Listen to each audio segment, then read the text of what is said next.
Hi friends, welcome to Easy Tips Kitchen. ഇന്ന് ഞാൻ വന്നിട്ടുള്ളത് തണ്ണിമത്തൻ വെച്ചിട്ടുള്ള ഒരു വെൽക്കം ഡ്രിങ്ക് ആയിട്ടാണ്.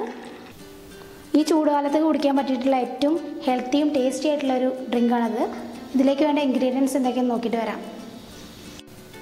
ഇതിലേക്ക് 2.5 കപ്പ് തണ്ണിമത്തൻ, ഒരു ചെറിയ കഷ്ണം ഇഞ്ചി, 2 പുതിനയില, 1 ടീസ്പൂൺ നാരങ്ങ ജ്യൂസ്, 2.5 ടേബിൾ സ്പൂൺ പഞ്ചസാര, 1 കപ്പ് വെള്ളം, കുറച്ച് ഐസ് ക്യൂബ്സും ഞാൻ എടുത്തിട്ടുണ്ട്.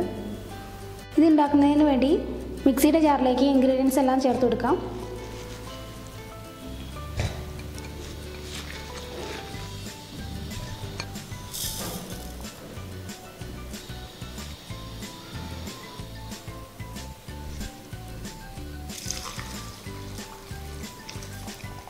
കുറച്ച് ഐസ് ക്യൂബ്സും കൂടെ ചേർത്ത് കൊടുക്കണം.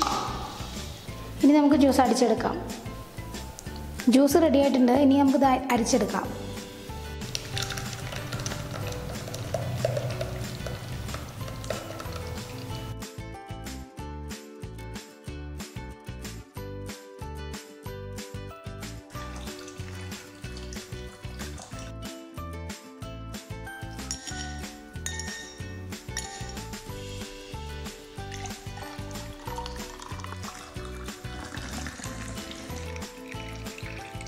അങ്ങനെ നമ്മുടെ സമ്മർ വെൽക്കം ഡ്രിങ്ക് റെഡി ആയിട്ടുണ്ട്. എല്ലാവരും ഒന്ന് ട്രൈ ചെയ്ത് നോക്കിയിട്ട് ഫീഡ്ബാക്ക്സ് അറിയിക്കുക. വീഡിയോ ഇഷ്ടമായിട്ടുണ്ടെങ്കിൽ ലൈക്ക് ചെയ്യാനും ഷെയർ ചെയ്യാനും സബ്സ്ക്രൈബ് ചെയ്യാനൊന്നും മറക്കരുത്. Thanks for watching easy tips kitchen.